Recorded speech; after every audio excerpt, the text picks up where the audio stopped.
अहो ऐकला का? हल्ली ऐकायला मिळते अमुक कंपनीतनं 12,000 लोक कमी केले, अमुक कंपनीतनं एवढे कमी केले. अहो कशाला घाबरता? तुमच्याकडे स्किल आहे ना, आणि तुमच्या अंगात दम आहे ना, मेहनत करायची तयारी आहे का नाही?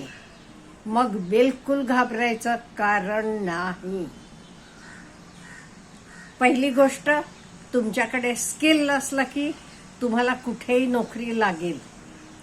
दुसरी गोष्ट, तुमच्या अंगात दम आहे ना, स्वतःचं तुम्ही चालू करू शकता.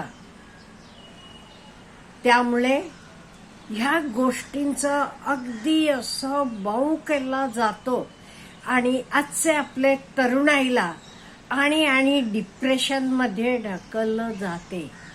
नाही, आपली मुलं हुशार आहेत, आपली मुलं कष्टाला तयार आहेत, त्यामुळे स्वतःच चालू करतील.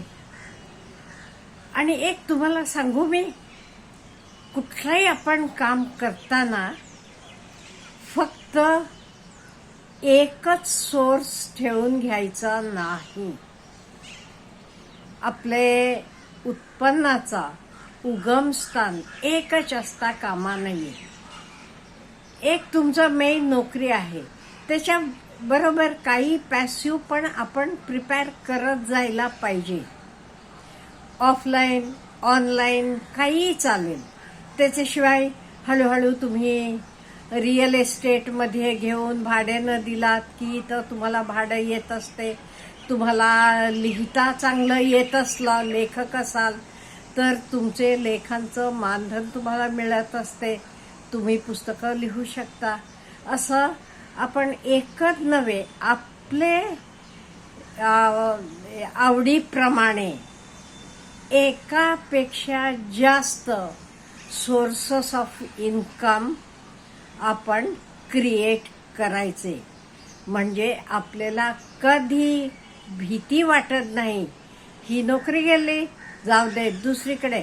अहो आपल्याकडे कामाला येणारे मोलकरणीला सांगा उद्यापासून येऊ नकोस, ती काही घाबरतीये का? ती म्हणतीये अच्छा बरंच झालं. त्यामुळे बिलकुल घाबरू नका मुलांनो. तुम्ही स्वतःवर विश्वास ठेवा आणि काम करायची तयारी ठेवा. Wish you all the best.